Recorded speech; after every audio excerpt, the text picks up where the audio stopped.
Muy buenas chicos y chicas, bienvenidos a un nuevo vídeo de Watcher of Realms y estamos aquí para hablar del otro legendario que se viene en el banner de este fin de semana, que no es otra que Alaura. Alaura es una arquera elfa precisa, letal y envuelta en un resplandor sagrado cazador de perforación. Ya sabéis que perforación hace un 20% más de daño contra armadura ligera. Contra los voladores les va a hacer bastante daño, que yo creo que viene para, si lo consigues, te va a venir muy bien, porque viene para, sobre todo, la incursión de equipo 3 y para la arena de daño aéreo. Creo que va a ser un personaje que va a venir muy bien por las habilidades que trae, que ahora vamos a pasar a verlas. ¿De qué facción es? Pues bueno, es de los estelares y es de los guardianes, chicos. De los guardianes súper bien, porque aumenta periódicamente el daño un 20%. O sea que si hablábamos de Constanza, que se podía beneficiar de este bonus con el 20% de la potencia de sanación, Alaura se va a poder beneficiar del aumento periódico del daño del 20%. Entonces lo vamos a poder llevar con un general de esa facción y poder mejorar aún más, si cabe, su daño. Bien, vamos a ver, el rango es como el de cualquier otro arquero, más o menos, no hay ninguna modificación en este sentido, un rango normal de arquero. Y ojito, porque lo que tiene es que se hace invisible, es antiaéreo y ataque divino.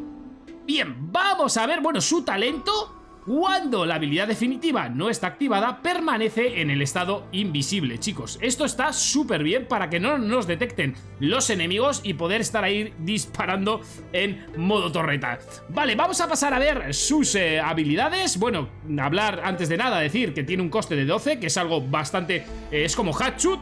Yo creo que es un coste bastante normal, muy bueno, porque se puede sacar rápidamente para empezar a hacer daño a esas unidades voladoras, así que bastante bien en ese sentido. Bien, vamos a ver las habilidades. Vamos a empezar por su básico, que tiene ataque físico y lo que hace es infligir un 100% de daño a un enemigo, priorizando a las unidades voladoras. Este daño se va a poder mejorar hasta un 120% subiendo de nivel lo que es la habilidad. Vamos a ver por aquí qué otras cositas tiene. Como pasiva, una de las pasivas, concentración extrema, lo que hace es aumentar el índice de crítico un 10%. Si no hay aliados en las casillas adyacentes, aumenta el daño crítico hasta en un 20%, con lo cual está pensado para llevarla igual un poco ahí ella sola.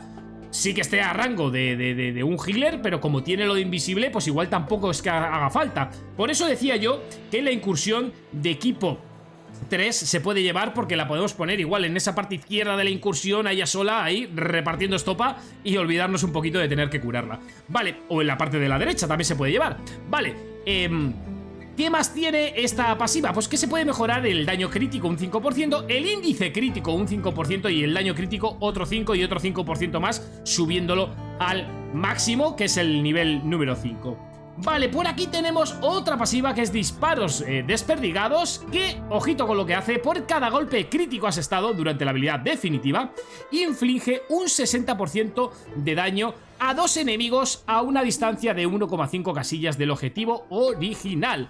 O sea que vamos a potenciar mucho más la habilidad definitiva, que ahora vamos a ir a ver, porque me parece una habilidad definitiva que está muy bien, pero es que con esta pasiva se puede mejorar mucho más. Además, podemos aumentar el daño infligido otro 20% más, mejorando lo que es la habilidad al máximo. Yo creo que está muy bien, porque se complementa muy bien con esa definitiva, que está bastante bien. Vamos a ver cuál es, que es disparo de ráfaga. Veis aquí un poquito la animación, que es lo que hace.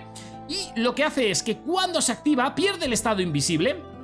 Cada ataque se convierte en 2 golpes consecutivos y el daño a las unidades voladoras aumenta un 45%, con lo cual entre la habilidad y la pasiva podemos llegar a hacer muchísimo daño a las unidades voladoras. Bien, como mejora de habilidad, lo que tiene es multiplicador del daño contra unidades voladoras más un 5%, multiplicador de daño contra unidades voladoras más otro 5%, más otro 5%, y coste de la habilidad en menos 100.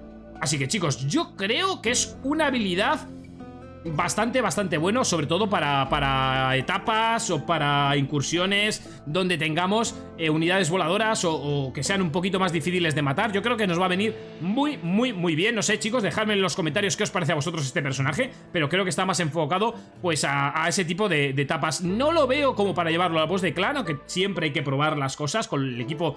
Creo que hay que meterle caparle el índice de crítico como cualquier otro personaje, pero creo que está más enfocado para ir a ciertas etapas o a ciertas incursiones, ¿de acuerdo? No creo que esté para el boss de clan. Vale, ahora igual me sorprende y luego en boss de clan se sale, la gente empieza a hacer unos daños increíbles y entonces pues nada, me callan la boca. Ojalá nos toque a todos. Vale. ¿Qué más cositas tenemos por aquí? Bueno, ya hemos hablado un poquito del coste, del tiempo de resurrección, que es igual para que el resto de campeones. Y vamos a ver un poquito cuál es el despertar. Bien, en el despertar número 1 lo que tenemos es índice de crítico en exceso. Se convierte en un porcentaje equivalente de daño crítico. ¿Qué es lo que es índice de crítico en exceso? El índice de crítico que sobrepase el 100% se convierte en un porcentaje equivalente de daño crítico. Es decir, todo lo que nos pasemos al intentar caparle el índice crítico al 100%, pues se pasará a daño crítico.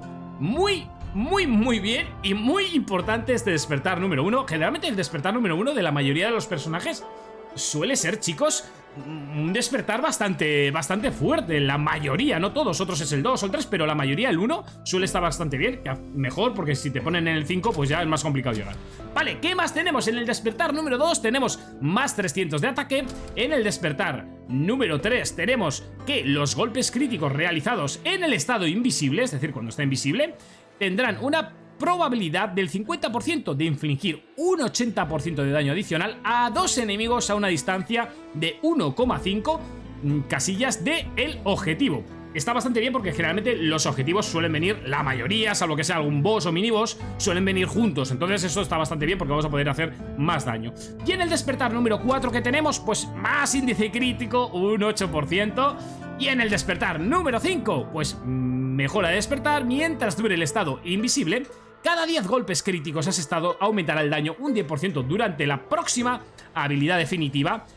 Por eso decía que hay que intentar caparla sí o sí al 100%, lo que es el índice crítico. Este efecto se acumula hasta 3 veces. Cuando la habilidad definitiva termina, el aumento del daño se resetea, desaparece y volvemos a comenzar. Creo que tiene unos despertares o como se diga, bastante buenos, y que está muy enfocada pues a eso, a ciertas etapas dentro del juego.